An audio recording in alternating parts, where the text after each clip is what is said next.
Kita mulai. Assalamualaikum warahmatullahi wabarakatuh. Waalaikumsalam warahmatullahi wabarakatuh. Apa kabar anak-anak semua? Alhamdulillah. Baik. Alhamdulillah pada kesempatan kali ini kita bisa bertemu kembali dalam rangka pembelajaran yang kesekian kalinya. Sebelumnya mari kita awali pembelajaran ini dengan membaca surah Al-Fatihah. Semoga berjalan lancar, dapat ilmu yang bermanfaat, ya. Kemudian nanti dilanjutkan dengan membaca surat Al-Insyirah dengan harapan kita mendapat barokahnya. Apa itu barokahnya? Yaitu dimudahkan segala urusan kita, termasuk di dalam belajar dari rumah.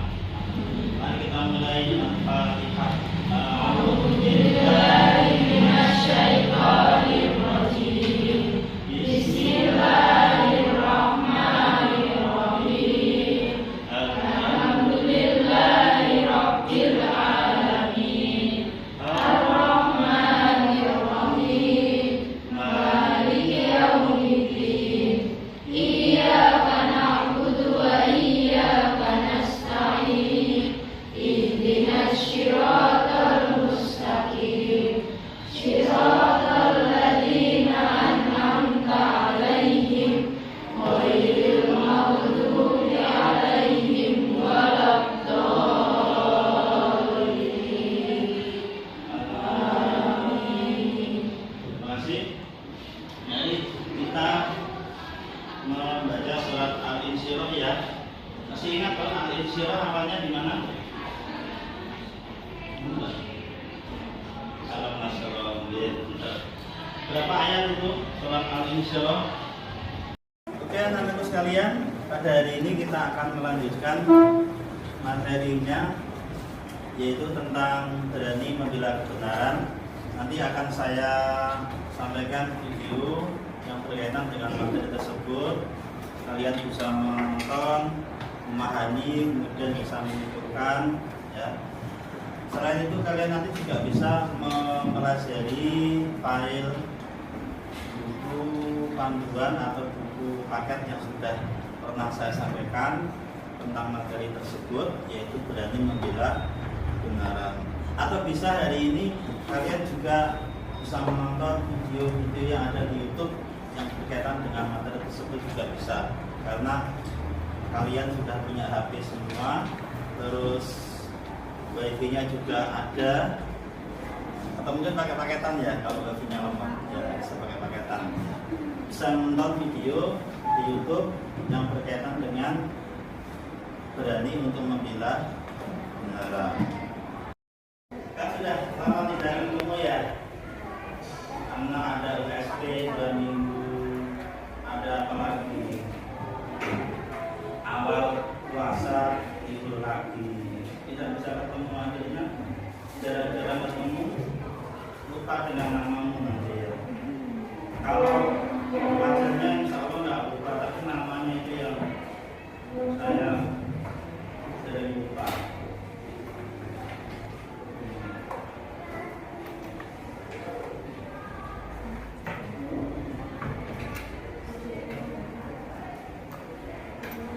Novita Rahma Aulia Rahmanda Rati Revalika. Dari sini untuk ulangan semester atau penilaian semester. Nah, ya. Untuk hari ini kita lanjutkan yang ke-8, yang terakhir, yaitu materi tentang di halaman. Contohnya begini, saya pernah ngalami ini, ya. Dulu waktu masih kuliah, masih belum ada, masih merantau jauh dari orang tua. Zaman dulu itu kuliahnya kan nekat, ya, dulu nekat. Makan aja kadang-kadang bingung, ya. Kalau kamu nanti hari pulang ke rumah, ya beri makan. Pada waktu puasa kadang sahur, kadang tidak ada yang dimakan. Akhirnya kadang 2 hari baru makan. Ya. Kadang nggak sahur, karena sering tidak makan sahur, makannya jarang-jarang, sehari atau 2 hari, kadang tidak pasti. Akhirnya suatu saat saya pernah mengalami ujian yang sangat berat. Sore hari, jam 4 sore itu low weight. Waktu itu saya mengajar TPA. TPA-nya masuk, tapi siswanya nggak tahu ada yang bosan, ada yang nggak punya betul-betul. Gemeter, lemes, pusing, sangat mau cuma upload gitu. Akhirnya saya memberanikan diri, Bu, Pak, saya izin mau pulang dulu. Kenapa? Apa ya gak enak, saya pulang. Posisi saya pulang, naik sepeda ontel, waktu itu belum punya sepeda motor, sambil naik sepeda ontel itu seakan-akan mau ngelayang naik motor, sepeda itu sampai ke tempat kos-kosan. Akhirnya apa yang terjadi? Saat itu saya diuji batalnya orang gitu. Kalau nggak dipatahkan nanti jangan-jangan saya mati sekarang gitu. Karena posisinya gemeter, lemes, perut itu panas, terus rotos gitu ya. Jadi gemeteran gitu. Jadi motor tadi naik sepeda tadi seperti mau jatuh seakan. Kalau kamu mengalami seperti itu, kira-kira gimana? Jam 4 menunggu sampai jam 6 itu 2 jam ini suwi. Lama 2 jam itu kalau posisi seperti itu, ya kan? Batalnya dibatalnya kurang. Mau dibatalkan nggak ada yang makan. Paling-paling minum air sumber, kalau nggak mau ngambil air sumber ya air jeding, gitu adanya itu. Paling-paling ngombe banyu ya rasa sehat ya rasa tambah tenaga. Paling-paling nggak ada minuman yang manis, tapi ya tetap lemes ya. Tapi gimana ya? Saat itu diuji kita sangat diuji apakah melanjutkan untuk puasa atau tidak. Nah, tapi kalau saat itu kita yakin Allah tidak akan membuat kita mati gara-gara puasa, gitu. Insya Allah tetap hidup. Ya, ditunggu aja sambil tiduran, sambil dilupakan gitu, nanti lama-kelamaan juga Kalau udah maghrib minum, kalau ada minuman, kalau nggak ada makanan ya diem aja, nanti juga akan ada rezeki dari Allah. Bukan tidak nanti. Bagaimana posisi kamu kalau sudah seperti itu? Kira-kira?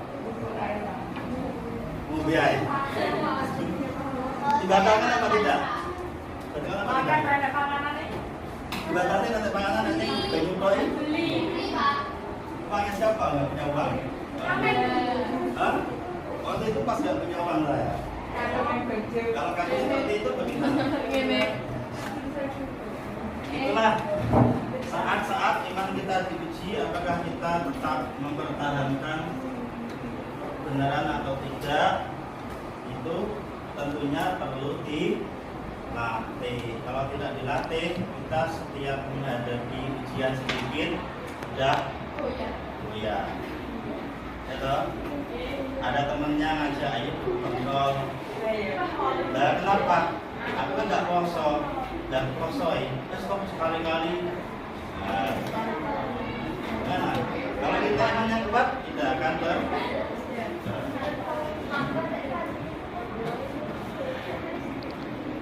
Oke, kita lanjutkan implementasi sikap berani membela kebenaran dan dalam kehidupan.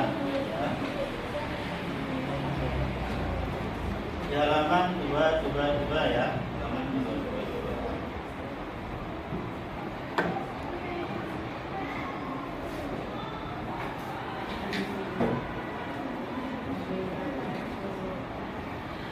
Yang pertama adalah berani menghadapi musuh di medan pertempuran. Kamu pernah perang ya? Tidak.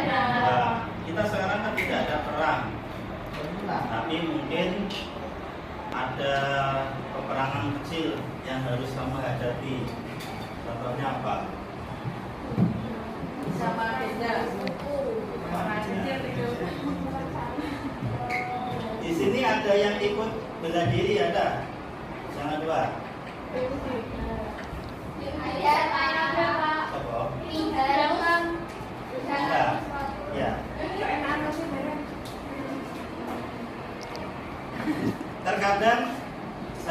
saya tahu anak-anak yang hidup bela diri itu ya namanya jajal ilmu gitu. Kadang-kadang itu Pak kemarin tidak tahu. Cinta damai, Pak. Gak ada ya? Nah, kalau kemarin di tempat saya daerah Nganjuk itu ada yang bacoan juga. Malah.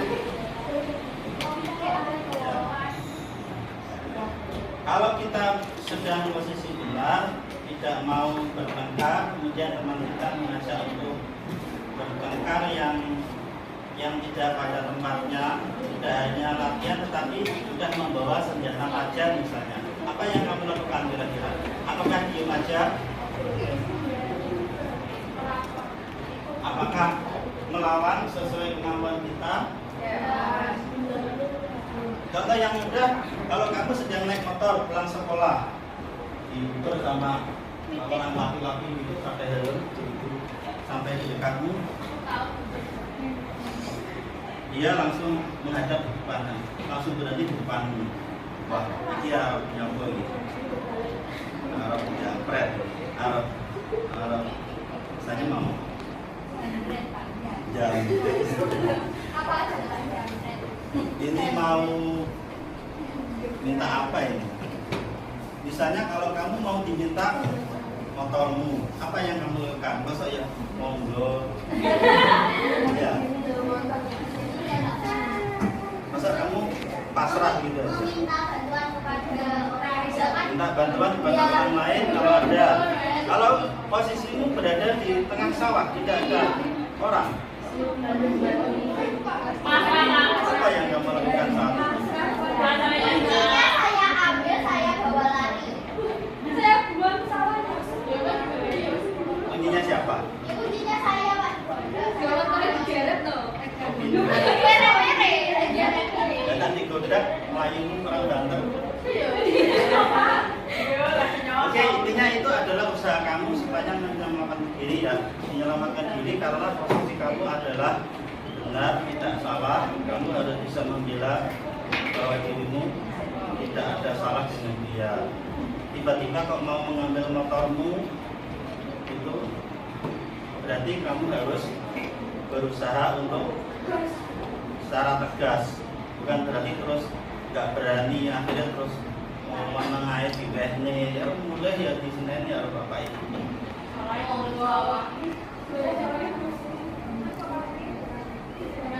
Ya, contoh.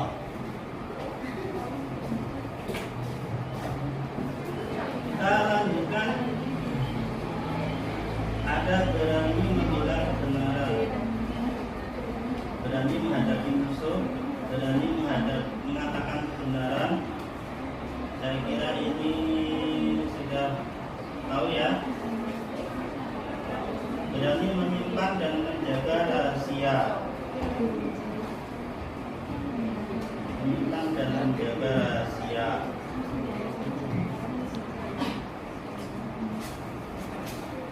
Kamu tahu kondisi temanmu di satu bangku mungkin ya, kan pasti punya masalah hidup. Kamu tahu kekurangannya atau mungkin aibnya ya. Apa yang kamu lakukan? Apakah diberitahukan ke orang lain atau dirahasiakan? Tentunya adalah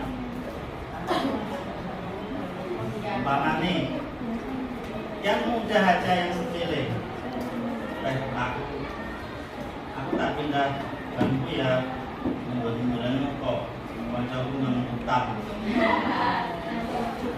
Percaya kata paling tapi rambut terus bangku di rumah.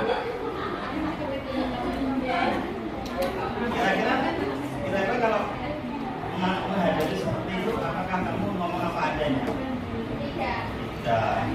Ya dengan alasan yang lain, tujuannya supaya tidak menyampaikan ke orang lain kepada dia tidak terlihat aibnya, kita jaga rahasia. Nanti biar tahu sendiri, gitu ya. Dengan memiliki daya tahan tubuh yang kuat, kemudian mampu mengendalikan mengendalikan hawa nafsu kalau pada waktu puasa ini kira-kira apa yang bisa kamu lakukan? Mbak tadi Mbak Nia sempat memberikan contoh ya. Sekarang kamu minta tolong temanmu suruh memberi contoh. Ya, kamu minta temanmu memberi contoh bagaimana kita bisa menahan hawa nafsu pada waktu di bulan puasa. Apa? Erika. Mana? Ban. Oh iya, Erika. Kalau ditunjuk pasti bisa loh.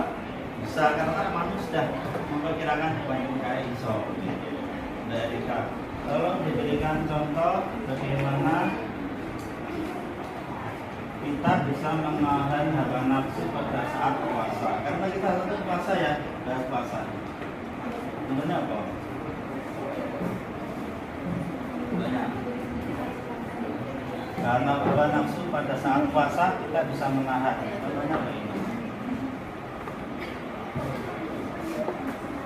Hawa nafsu itu keinginan apa saja pada saat puasa itu. Yang kamu alami pada saat puasa ini, kamu mau apa? Hah? Mau tidur? Maunya tidur. Tetapi saat ini sedang pelajaran.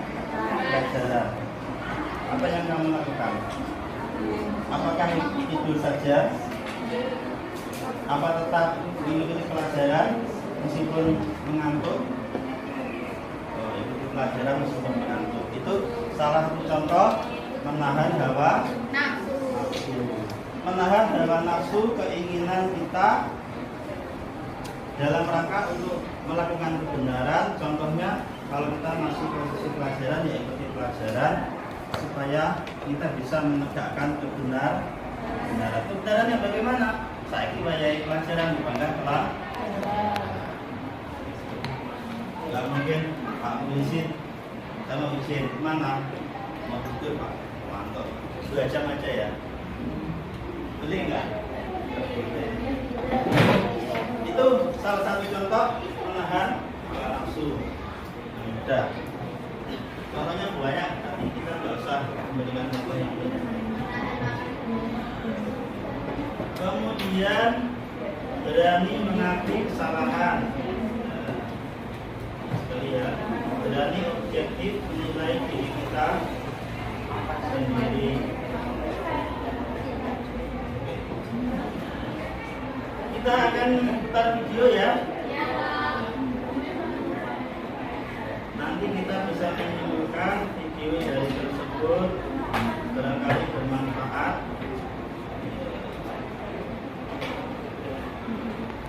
Dan bermanfaat.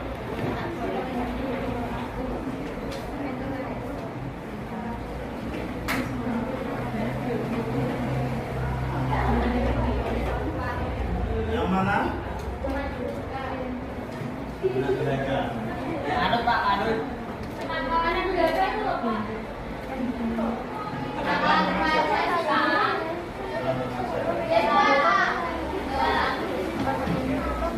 Yang mana?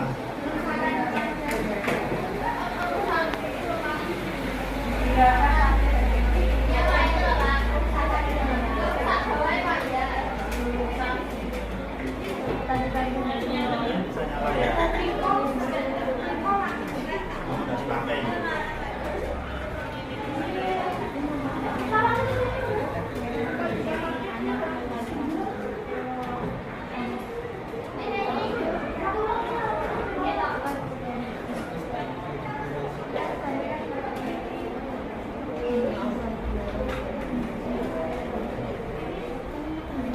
Terutama para pelajarnya sudah mencapai tahap mengkhawatirkan. Kenakalan remaja memang bukan hal baru. Dari tahun ke tahun, kasus ini senantiasa ada. Frekuensinya pun sudah makin tahun makin bertambah besar. Frekuensi tawuran meningkat tajam dari 93 kasus. Harapan telah lenyap, semangat berhasilnya, cita-cita telah hancur, kehidupan telah berubah neraka, kelukaan, dan kepedihan. Inilah sekarang yang kita temui, pemandangan yang sangat memilukan, tawuran antar pelajar. Kenakalan remaja, terutama para pelajarnya, sudah mencapai tahap mengkhawatirkan.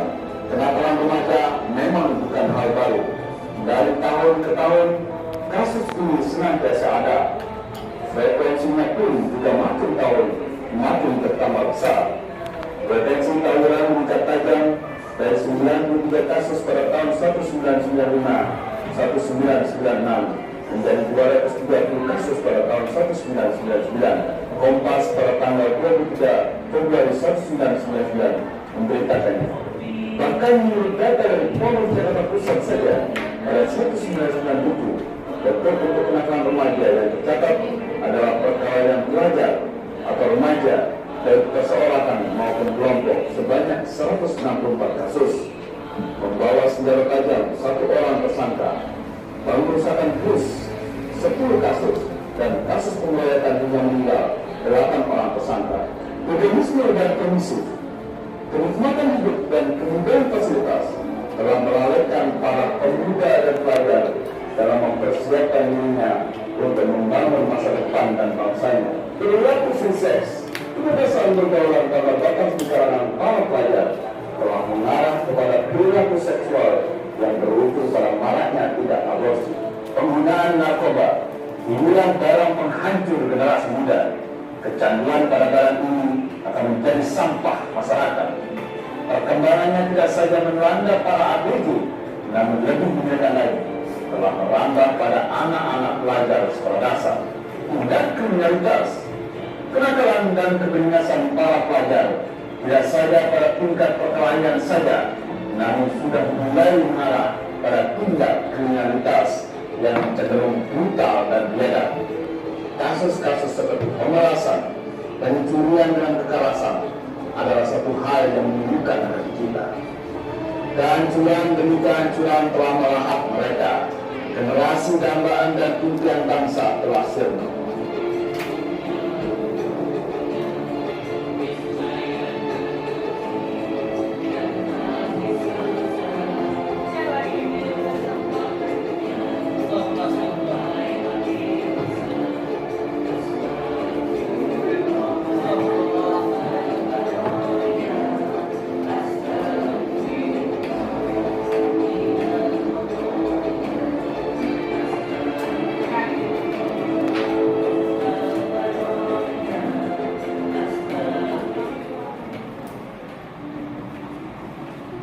Oke, kita latihan untuk mengambil kesimpulan ya dari video tadi, biar ada bekasnya, biar ada hasilnya. Kita tidak hanya sudah lihat video karya sudah, tapi bisa menyimpulkan apa yang maksud video tersebut ya. Tentunya bawa pulpen, bawa buku tulis gitu. Kalau bisa bukunya jangan dicampur dengan buku yang lain. Bukunya bawa ya. Tidak saya bawa kan?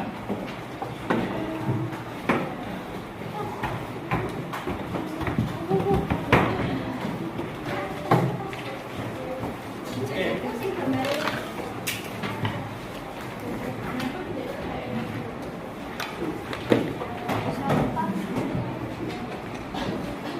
Ini pertanyaan tulis, nanti kamu juga tulis jawaban di bawahnya.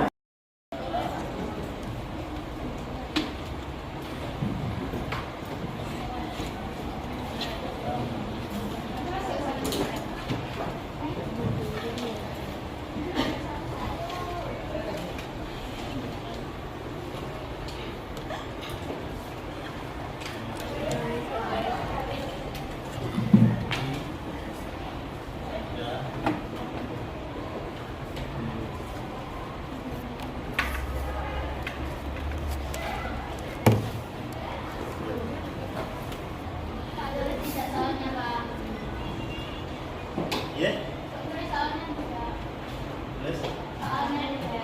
tulis saja, nanti biar tahu ini jawaban dari mana. bagaimana cara kita menyikapi kenakalan remaja seperti yang tercantum pada video tersebut ya. Sudah dilihat tapi ya dipahami juga videonya ya. Tentunya nanti setiap siswa punya jawaban yang beda-beda. Ada rekordernya ini.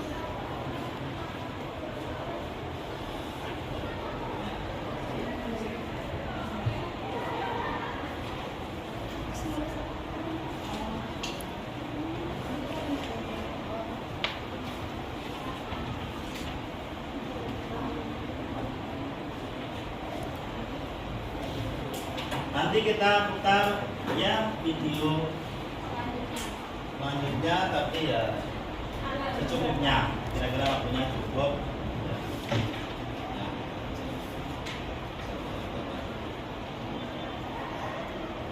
Karena memang di bulan puasa ya waktunya singkat, ya bagaimana supaya cukup.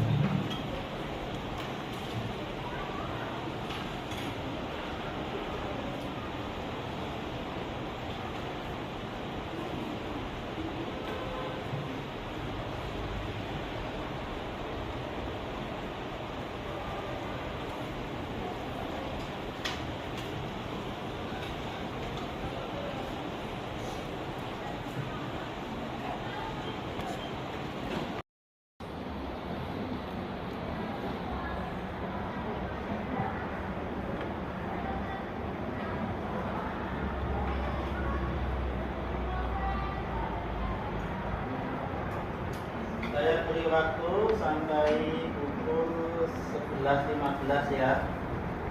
Dari tadi kira-kira ya 10 menitan. Cukup ya 10 menit ya untuk membuat jawaban dari pertanyaan ini. Bicarakan jawaban dari pertanyaan ini berdasarkan video tadi. 10 menit cukup saya kira ya. 11.5 sampai 11.15. Masih ada waktu 6 menit ya. Waktu 6 menit, silakan lanjutkan, dikerjakan.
Udah habis. Cuma 2 menit lah. Apa tadi? Masih ingat masa kecil ya? Ketika disuapin sama ibu mau berangkat sekolah, masih ingat nggak? Sekarang pertanyaannya begini. Pertanyaannya yang kedua, kalau yang atas tadi pertanyaannya sikap kita untuk menghindari dari perilaku yang tidak baik. Sekarang yang kedua kebalikannya. Bagaimana cara kita ada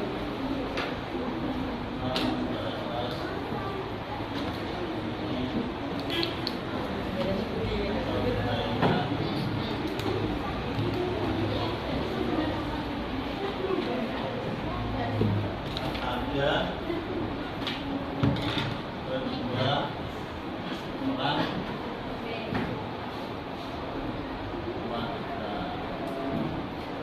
orang tua kita itu tadi ibu juga bapak dan ibu.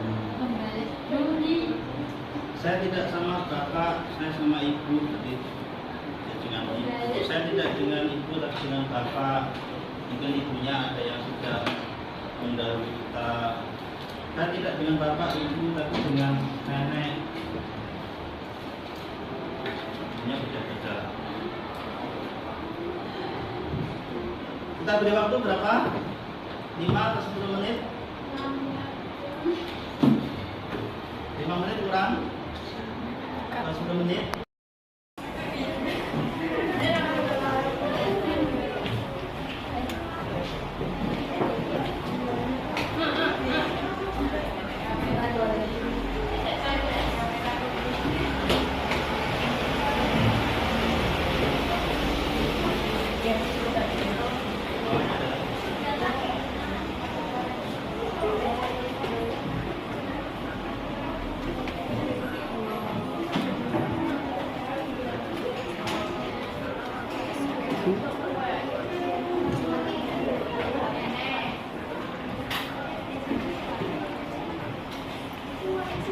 Kita hari ini bukan saya tapi kalian ya.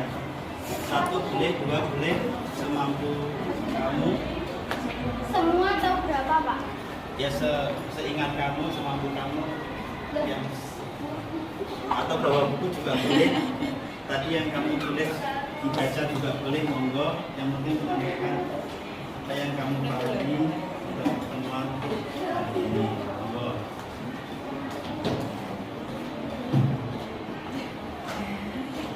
Salam dulu ya. Assalamualaikum warahmatullahi wabarakatuh. Waalaikumsalam warahmatullahi wabarakatuh. Sini saya akan menjawab soal dari Pak Mukisim. Yang ke-1, bagaimana cara kita menyikapi kenakalan remaja seperti pada video tersebut? Cara kita menyikapi yaitu kita sebagai pelajar seharusnya berperilaku seperti pelajar pada umumnya, mencerminkan sifat atau akhlak yang baik biar bisa dicontoh oleh orang lain. Kita sebagai generasi penerus bangsa juga harus menghindari larangan-larangan, yaitu seperti narkoba. Itu juga bisa merusak impian atau cita-cita kita sebagai generasi penerus bangsa. Yang kedua, bagaimana cara kita membalas budi atau kebaikan kepada kedua orang tua kita, yaitu dengan cara kita harus menyayangi orang tua kita. Ia sudah banyak berkorban untuk saya, mulai dari hal kecil sampai hal besar. Pengorbanannya sungguh berarti bagi saya, sehingga saya tidak bisa membalasnya. Terima kasih, sekian. Assalamualaikum warahmatullahi wabarakatuh. Waalaikumsalam warahmatullahi wabarakatuh.